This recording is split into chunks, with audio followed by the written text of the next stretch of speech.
Hi, I'm Mark from Coffee Break Languages, and in this video we're going to be sharing 10 tips to help you learn a language during lockdown.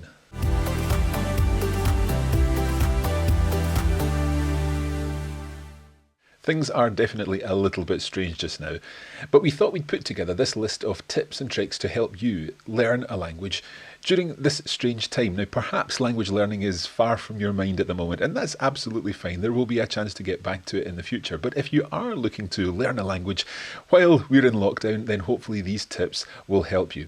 First of all, let's think about the very start of the day, because my first tip involves starting the day well.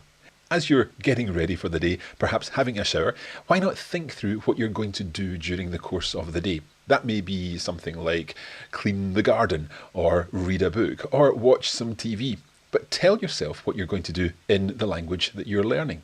Now, if you are just starting the language, you can use simple present tense verbs. So, je regarde la télé, I watch the TV. It doesn't matter that you're not saying I'm going to watch the TV or I will watch the TV. At the moment, the key thing is that you're telling yourself what you're going to do using the verbs that you know. If you are able to be a little more expressive, then you could say, I'm going to do something, je vais regarder la télé, or I will do something, je regarderai la télé. Some French examples there. So start the day well, and this will put you in a good language learning frame of mind for the rest of the day. Let's move on to tip number 2. And tip number 2 is keep your notebook with you at all times and use it. So carry a notebook or use a notes app on your phone and definitely use it if you can, if you have the opportunity to do so during the day. I would say challenge yourself to learn a few new words each day and choose those words from your daily experience. For example, maybe your kitchen is a little bit messy, so look at the things that are around you and decide what you're going to learn, which words you're going to learn today, and take a note of them, and then when you've got time later, you can look them up in a dictionary. But definitely, if you can possibly do it, take notes either in a notebook or a notes app. Let's move on to our third tip, and that is all about what we call digital immersion. This is where you're changing the language of the interface on your phone, your computer, your TV, your social media accounts, your Netflix account, whatever it happens to be. Change that into the language that you're learning. This way, whenever you go to that account or whenever you use that device, you'll be faced with the language that you're learning. So if, for example, you're able to get out in your car, then change the car interface to the foreign language, and that way you're seeing it all the time. If, for example, you're a Facebook user, go to Settings and then find Language and Region, and you can change your language there and select the language that you're learning, and then everything will be in that language for you. So every time you access Facebook, you'll be seeing the interface in the language, and because you're used to seeing where certain things are, you'll recognize the words without even knowing that you understand them. So try some digital immersion if you possibly can. So tip number 4, if possible, try some real immersion. Now, at the moment, that's probably pretty difficult. So what I would suggest is rather than visiting a place, visiting a town or city where the language you're learning is spoken, why not take a virtual tour and use Google Maps Street View to take a virtual tour of the city you can't visit at the moment. Then you can virtually look around you and try to work out what words mean or practice your pronunciation. Let's try this now. We're going to visit Potsdam in Germany. This is where Julia from Coffee Break German grew up. So we've spoken about it before, and there is a great video on our channel which will help you get to know Potsdam a little. But let's say you can't visit it, but we can do so virtually by using Google Maps. So I can pick up the little person on the bottom right hand side and drop him on a street, and I can see signs around me, I can see shop names, I can even read some of the adverts, and this way I'm getting a virtual tour of the city, but I can see the actual signs and the posters and all of the things that I would see if I was really visiting the place. So we can use this in language learning to get a feel for what we're missing perhaps when we can't actually get there in real life. So take a virtual tour if you can using Google Maps or the equivalent. Let's move on to tip number 5, and this one is all about taking a real tour if it's possible for you to do that at the moment. Here in the UK, we are currently allowed to get out for a walk, so we can go for a short walk, and on that walk, what I like to do is look around me and try to identify words that I perhaps don't know in the foreign language that I'm learning. So I might look around me and see some green trees, so I could think, los árboles verdes, the green trees. But if I look and see, there's a daffodil, but Do I know the word for a daffodil in Spanish? I'll need to look that up. Get out my notebook, take a note of it, and I can look it up later. If you can't get out, then you can still do this activity perhaps at your home. So perhaps you're just taking a tour around the kitchen or around the living room or even in your garden, and again looking around you and seeing what you can say and what you don't know how to say. And again, taking notes so that you're able to look up those words when you do get the opportunity.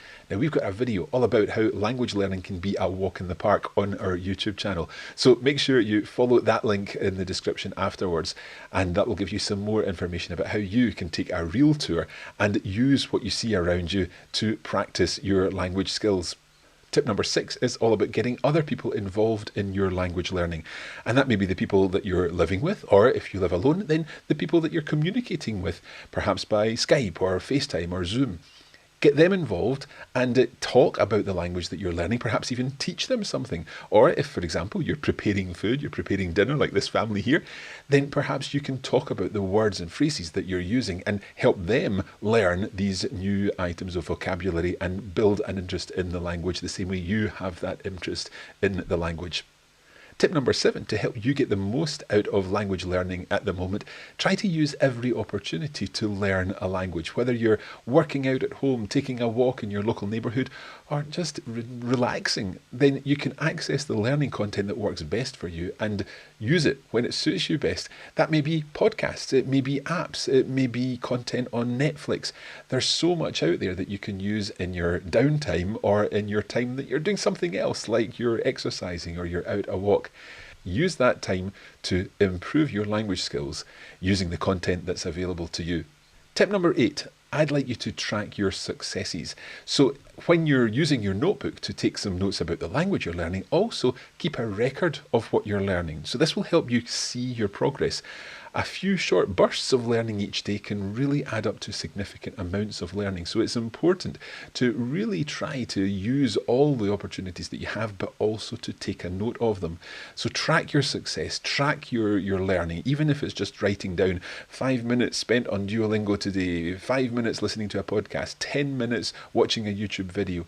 All of these things add up, and when you see them written down, you'll see, I've actually spent 25 minutes today on learning my Italian, or I've spent 2 hours today working on my Japanese, whatever it happens to be. But track your successes. It'll be great to look back on them afterwards. Linked to tracking successes, something else I like to do is use a tracking app to track the various things I do to do with the language in the course of a day. So the app that I'm using is StickK on iOS, and there are equivalent apps, habit trackers, for Android. So I've got my app set up with 2 songs, so I want to listen to 2 songs in the foreign language within the course of the day and perhaps do some work on the vocabulary, listen to a podcast, do an exercise from my course book, learn 5 new words, learn 1 verb, and speak the language for a certain amount of time. And as I complete each of these, for example, if I listen to 1 song, I can tap and hold here, and that's half complete. Once I've listened to my podcast, hold on this and complete that. I have learned my verb. I've learned 2 new words so far, so this will complete 2 words, and now I'm about to start speaking the language, so I can start my counter, and that will time the amount of time that I spend on speaking the language. And the great thing about this is when you complete all 6 tasks, then everything goes gold to give you a gold star. So this is just one app. There are many apps like this. We'll put a link to this one and an equivalent for Android in the description. Tip number 9 is all about planning tomorrow, today. Yes, you've managed to do some learning today. Perhaps you learned a verb while you were cooking dinner, or you did some vocabulary revision when you were out in the garden tidying things up because you learned a few new words, the word for daffodil in Spanish, for example. But what I would advise you to do is to try to capitalize on that by planning tomorrow. So think, tomorrow I need to wash the car. And when you're washing the car, you think, well, I've got 10 minutes. I can listen to a podcast while I do that.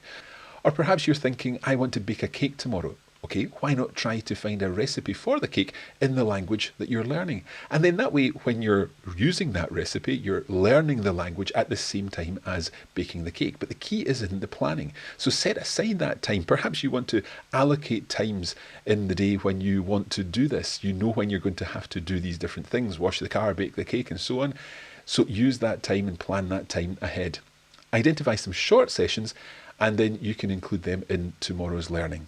And of course, because you've tracked what you did today, you can look back and think, that didn't go so well, but that worked really well. So try to find times in the following day in order to be able to use those times for your language learning. So that's tip number 9, plan tomorrow, today. And our final tip here is, as you go to bed, as you lay your head on the pillow, why not think through what you've done in the course of the day? Think about all the things that you've achieved, both in terms of your successes, but also what you did. And then tell yourself that in the language that you're learning. So you can think through about what you were doing at a particular time. Or perhaps you even want to use different verb tenses. You might want to think about the events of the day and use, for example, in Spanish, you may use a preterite tense, or depending on when you're talking, perhaps this morning, you may use a perfect tense, and so on. Or if you're thinking about how you were feeling at a particular time, or perhaps what the weather was like at a particular time, then you might need to think about an imperfect tense. It obviously depends on which language you're learning, but you can try to use some past tenses if you're able to do that. Otherwise, just think of things in the present tense. It doesn't matter. But it's an opportunity to think back through your day and even do some language learning at that point of the day. So those are our 10 tips for lockdown language learning. Again, if language learning is far from your mind at the moment, that's absolutely fine. There will come a time when you'll be back into your language learning. But if you're really trying to take advantage of this time and get ahead with your language, then hopefully these tips and tricks will help you. Do you have any tips for lockdown language learning? If so, please share them in the comments. We're looking forward to seeing what you have to say. And of course, that will help other language learners like yourself. If you'd like more videos like this, don't forget to subscribe, give this video a like, and if you hit the little bell icon that appears, that means you'll get notified whenever we are making new videos, and there will be plenty more Coffee Break Languages content coming very soon. For now, stay safe, stay well, and happy coffee breaking.